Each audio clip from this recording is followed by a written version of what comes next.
I'm Marshall from Wistia, and what we do is video hosting for businesses, and we just added 360-degree video support.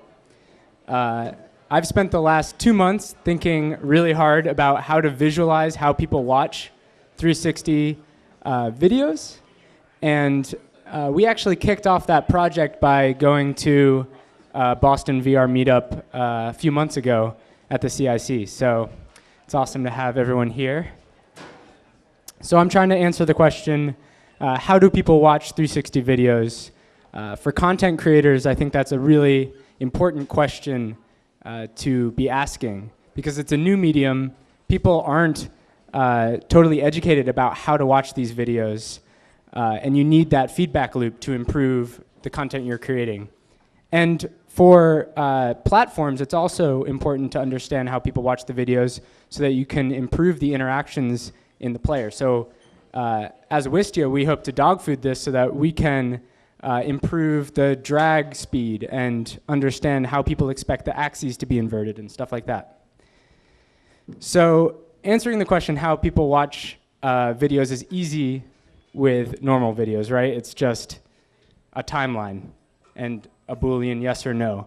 So you could just, right now in the Wistia app, we draw this and you see, okay, this person on Comcast cable watched the video up to here and they watched that part a few more times.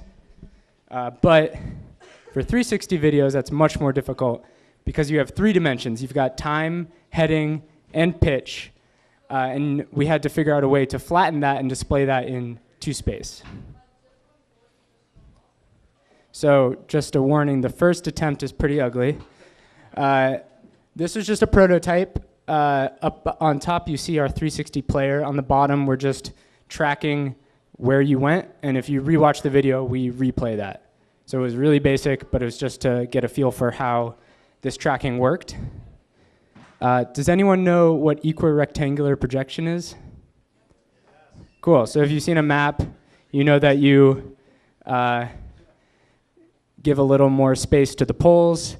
And so we did that, and that was a tiny improvement. But the whole interaction of having to rewatch the video to see how people watch the video is cumbersome. It's a lot of energy as a content creator to have to rewatch your video every time you want to see how people watched it.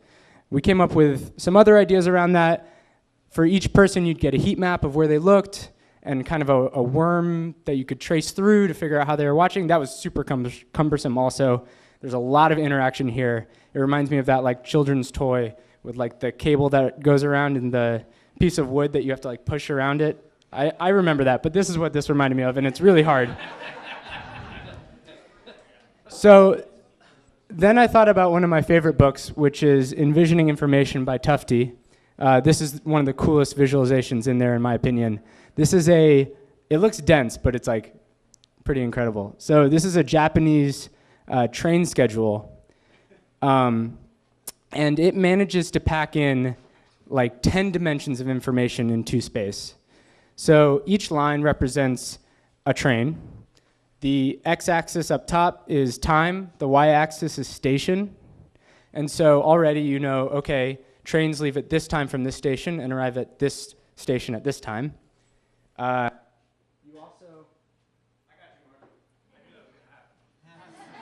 You also, here, take this for now. Okay. Test, okay, cool. You also see where trains intersect, so you get connections. The slope of the line tells you the speed of the train, so you can instantly say, okay, these are all the high-speed trains, these are the slower freight trains. On the left, you've got elevation and grade. On the right, for each station, you have the different features. So this is just a great example of visualizations and how you can take multi-dimensional data and visualize it in 2-space. So after seeing that visualization and thinking how I could apply that methodology to VR visualizations, we came up with something Neil dubbed the river. And so this was the first pass on that, really simple, just tossing pitch out the door, because we were thinking about it, and 360 videos, the 360 is heading, right? the 360 is this dimension, and we don't talk about them as 360 180 videos. So we tossed out pitch and traced basically where you were looking across time. And so just looking at this, you could see, okay, at the start, they looked right and then went down, looked left. And so you get that information without having to interact with it. We did a few more iterations of this, throwing like a pretty ugly looking heat map on it. This was an interesting experiment because we wanted to see if we could line up heading within the video. So that's the equirectangular projection up top, and below you have time as the y-axis and heading as the x-axis, but there were a lot of problems with that. We were conflating dimensions, right? You have time, like typically in a video you think of the x-axis as time, and having that as heading below was really confusing, and then having them also be as the same dimension. That just didn't work. So before I get into our perfect, beautiful solution, I want to talk about how we are actually tracking how people are watching it, because I think that's pretty interesting. Brendan found an awesome paper from Brown that was on optimal mouse tracking algorithms, and we adapted that for 360 videos. And so it's really simple. We track when we break it into grids, so the video is broken into 5 by 5 degree grids. When a grid is exited, we record a point, and when a grid is entered and stayed in for over 200 milliseconds, that was just a time we found that worked really well, we record a point. It's slightly lossy, but we found that the way people interact with videos, even if you like continually move, when you hit those peaks in your movement, you pause for just enough time in that grid to capture a point. So we've found that it captures the worms of how people watch very well. And then all you have to do is take those points and interpolate between them linearly, and you get a really great picture. We tried quadratic interpolation. Linear interpolation is just easier to think about and use. So this is our optimal, beautiful solution. On the left, we have our aggregate, and so that's the heat map of how everyone viewed the video. The y-axis is time, the x-axis is heading. On the right, you have equirectangular projection, and on top, another heat map, which shows heading in the x-axis and pitch in the y-axis. And so here you're getting a complete picture of how people watched your video.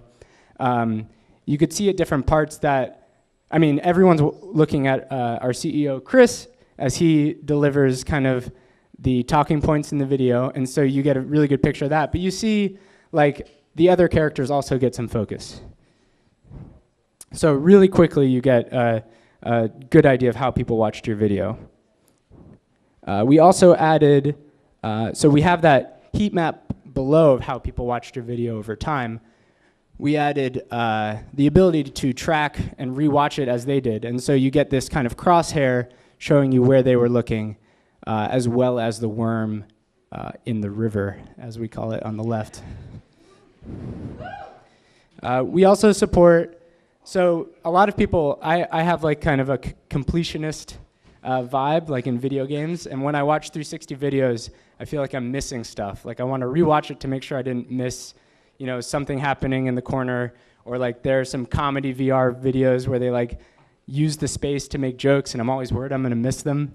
So we added the ability to kind of, one person may watch it multiple times, and we couple those together, and you get to see the different places they looked. And so that's the Wistia 360 stats. The 360 videos are live. You can upload 360 videos, embed them, and we're going to be recording the data already. And so this stuff, the stats, we're going to be releasing in a matter of weeks.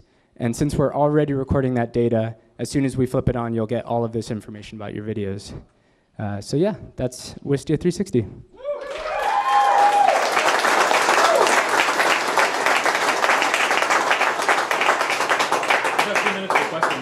Okay. Also, if you have any feedback or that didn't make any sense to you, please find Molly. Molly, wave your hand. Brendan or myself after the talks and let us know. Does anyone have questions? Sure. Are you guys looking at noting different viewing behaviors by device? Because I would imagine browser-based click and drag, you'll see different behaviors when you go with accelerometer and stuff. Yeah, definitely. So we're going to note on those individual views when it was a mobile view. We're still experimenting with the exact tracking algorithm. Hopefully the same one works pretty well, but there's, you're right, there's a lot more motion on the mobile devices and headsets, like you're constantly moving. So we have a lot more testing. We have a native app on the iOS that loads 360 videos, and we have some more experimenting to do with the exact tracking algorithm. But yeah, we do note it on those ones, as we call them, yeah. Sweet.